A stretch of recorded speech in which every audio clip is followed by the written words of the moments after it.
ಜಗತ್ತಿಗೆ ಶ್ರೇಯಸ್ಸು ಯಾವಾಗ ಅಂತ ಹೇಳ್ತಾರೆ.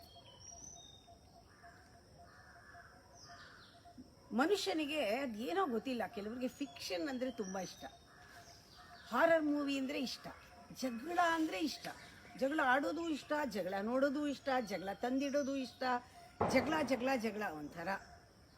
ಏನು ಸಿಗದೆ ಇದ್ದರೆ ಒಂದು ಟಗರು ಜೂಜೋ ಹೋಗ್ತಾರೆ, ಇಲ್ಲ ಒಂದು ಸಭೆಯಲ್ಲಿ ರಗಳೆ ನಡೀತಾ ಇದ್ರೆ ಹೋಗಿ ತಾವು ಸೇರ್ಕೋತಾರೆ, ಒಂದು ಕುಸ್ತಿ ನೋಡೋದು ಅಥವಾ ಕುಸ್ತಿ ಮಾಡೋದು, ಏನೋ ಆ ಥರ ಮನಸ್ಸು. ಅಂದರೆ ಒಂಥರ ಒಳಗಡೆ ಎಷ್ಟೊಂದು ಹಗೆ ಇರುತ್ತೆ, ಅದಕ್ಕಾಗಿ ಏನೇನೋ ಮಾಡ್ತಾರೆ. ಅದು ಅವರು ನೇಚರ್ನಲ್ಲೇ ಇರುತ್ತೆ. ಅದೇನು ಜಗಳ ನೋಡಿಬಿಟ್ರೆ, ಒಳ್ಳೆ ಫಿಕ್ಷನ್ ಮೂವಿ ನೋಡಿಬಿಟ್ರೆ, ಆ್ಯಕ್ಷನ್ ಮೂವಿ ನೋಡಿಬಿಟ್ರೆ ಅವ್ರಿಗೆ ಸಮಾಧಾನ. ಹಗೆಗೆ ಕೊಲದವರು, ಆಮೇಲೆ ಅದು ಒಂಥರ ಹಸಿವಿನಿಂದ ಕೊಂದಾರು ಅಂತ. ಹಗೆ ಕೊಲ್ಲದೆ ಇದ್ರು ಹಸುವಿನಲ್ಲಿ ಕೊಲ್ತಾರೆ ಅಂತ. ಈಗ ಕೆಲವರಿಗೆ ಕೇಳೋ ಹಸಿವು, ನೋಡೋ ಹಸಿವು, ತಿನ್ನೋ ಹಸಿವು, ಇಂದ್ರಿಯಗಳ ಹಸಿವು ಎಷ್ಟೋ ಜನರಿಗೆ ಮೋಸ ಮಾಡಿಸುತ್ತೆ.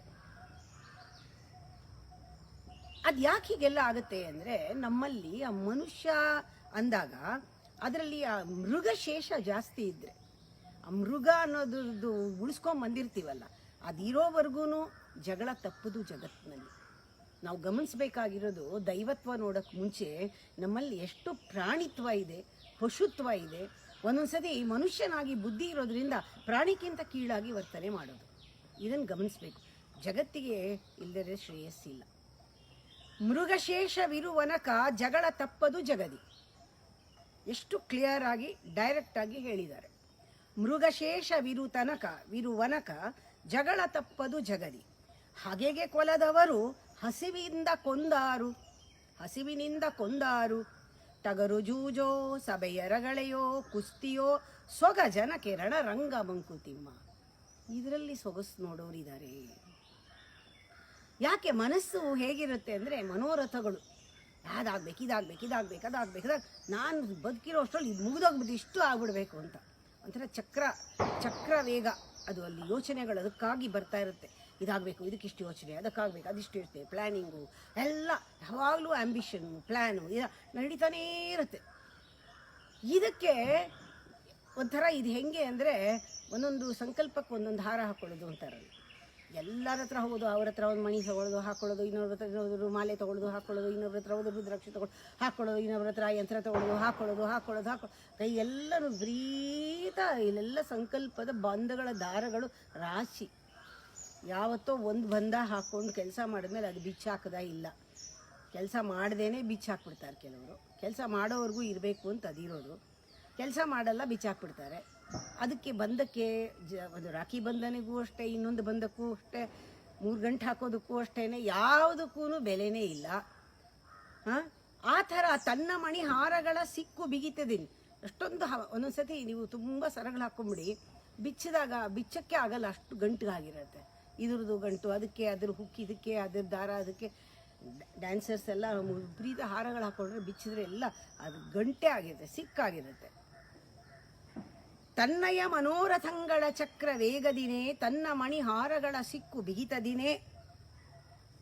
ಇನ್ನು ನಾವು ಮಾಡದೆ ಸಂಕಲ್ಪ ಒಂದು ಮಾಡಬೇಕು, ಮಾಡೋವರೆಗೂ ಮಾಡ್ತಾ ಹೋಗ್ತಾ ಇರಬೇಕಷ್ಟೇ, ಒಂದೇ. ಅದು ಯಾಕೆ ಮಾಡಬೇಕು ಅನ್ನೋದು ಆಗಕ್ಕಲ್ಲ, ನಿನ್ನುದ್ಧಾರಕ್ಕೋಸ್ಕರ. ನೀನು ಬೆಳೆಯೋಕ್ಕೆ ಒಂದು ಸಂಕಲ್ಪ ಬೇಕು. ಒಳ್ಳೆ ಕೆಲಸ, ಒಳ್ಳೆ ಸಂಕಲ್ಪ ತಗೊಂಡ ಬೆಳೀತಾ ಇದ್ದ ನೀನು ಅಷ್ಟೇ. ಆದರೆ ವಿಪರೀತ ಸಂಕಲ್ಪಗಳು ಮಾಡಿಕೊಂಡು ಬೆನ್ನು ಮುರಿಯೋ ಅಷ್ಟು ಸಂಕಲ್ಪ ಬೆನ್ನ ಮೇಲೆ, ಕತ್ತಲ್ಲಿ ಮಣಿಹಾರಕ್ಕೆ ಇಷ್ಟ ಇದೆ, ಮನೋರಥಗಳ ಚಕ್ರವೇಗ, ಒಳಗಡೆ ಯೋಚನೆಗಳು. ಹೀಗಿದ್ದಾಗ ಏನು, ಅದು ಒಂದು ರಣರಂಗವೇ ಒಳಗೆ. ತನ್ನಯ ಮನೋರಥಂಗಳ ಚಕ್ರವೇಗದಿನೇ, ತನ್ನ ಮಣಿಹಾರಗಳ ಸಿಕ್ಕು ಬಿಗಿತದಿನೇ, ತನ್ನ ಸಂಕಲ್ಪ ವಿಪರೀತ ದಿನೇ, ಮಾನವನ ಬೆನ್ನು ಮುರಿದೀತೇನೋ ಮಂಕುತಿಮ್ಮ. ನಮ್ಮ ಆಸೆಯ ಮಿತಿಯನ್ನು ತಿಳ್ಕೊಳ್ಬೇಕು. ಆಮೇಲೆ ನಾವು ಸಮುಚಿತವನ್ನು ಮರೆಯದೆ ಯತ್ನವನ್ನು ಮಾಡಬೇಕು. ಸಮಯಕ್ಕೆ ಉಚಿತವಾದ ಯತ್ನ, ಒಳಗಡೆ ಉದ್ವೇಗ ಇಲ್ಲ. ಆ ರೀತಿ ಸಹನೆಯಿಂದ, ತೈತಿಕ್ಷೆ ಅಂದರೆ ಸಹನೆ, ತಾಳ್ಮೆ, ಇದರಿಂದ ನಾವು ಮಾಡಬೇಕಾಗತ್ತೆ ಕೆಲಸಗಳನ್ನ. ಸಹನೆ ತಾಳ್ಮೆಯಿಂದ ಮಾಡಬೇಕು. ಇದನ್ನು ಅಪರಿಹಾರ್ಯತೆ ಅಂತ ಹೇಳ್ತಾರೆ. ಅಪರಿಹಾರ್ಯತೆ ಅಂದರೆ, ಇವಾಗ ಏನೋ ಒಂದು ಆದಮೇಲೆ ಹೀಗಾಗಿರೋದು ಸರಿ, ಇವಾಗ ಏನು ಮಾಡಬೇಕು ಅದನ್ನು ಮಾಡಬೇಕು. ಹೀಗಾಕಾಯಿತು, ಹೀಗಾಗಬಾರ್ದಾಗಿತ್ತು, ಇಲ್ಲವೇ ಇಲ್ಲ. ಅದು ಕಷ್ಟಾಂಶದ ಅಪರಿಹಾರ್ಯತೆ.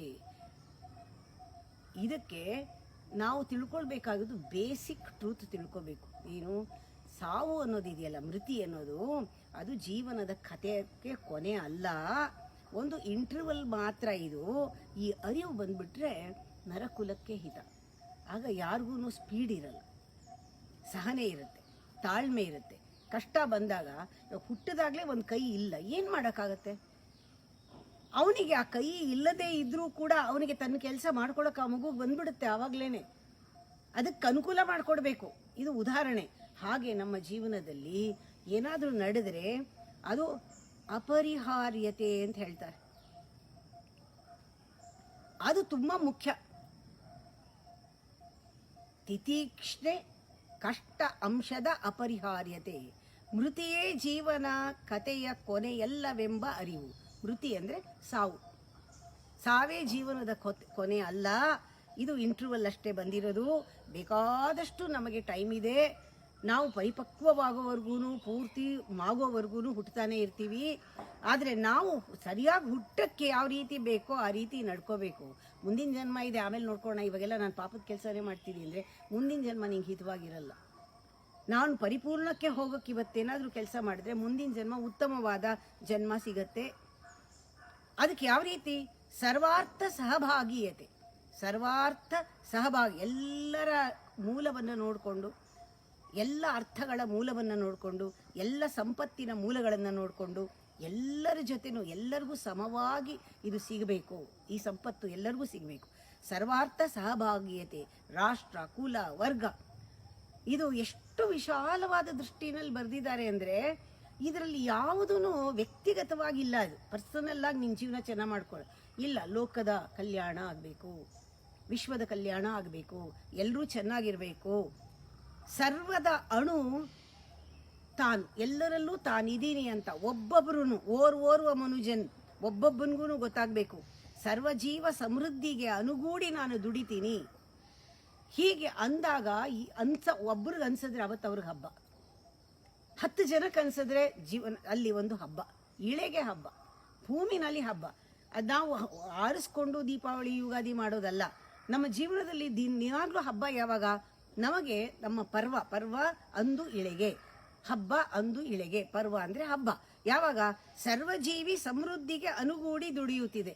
ಎಲ್ಲರೂ ಖುಷಿಯಾಗಿದ್ದಾರ, ಎಲ್ಲರೂ ತಿಂದ್ರ, ಎಲ್ಲರೂ ಮಾಡಿದ್ರ, ನನಗೆ ಗೊತ್ತಿರೋಲ್ಲ. ಎಲ್ಲರೂ ಅಂದರೆ ಎಲ್ಲರನ್ನೂ ಮನಸ್ಸಲ್ಲಿ ಇಟ್ಕೋ. 10 ಜನ ಕೂಟ, ಸಾವಿರಾರು ಜನ ಆರೋಗ್ಯನ ಮನಸ್ಸಲ್ಲಿ ಇಟ್ಕೊಂಡು ಒಬ್ಬರಿಗೆ ಸೇವೆ ಮಾಡು ಸಾಕು.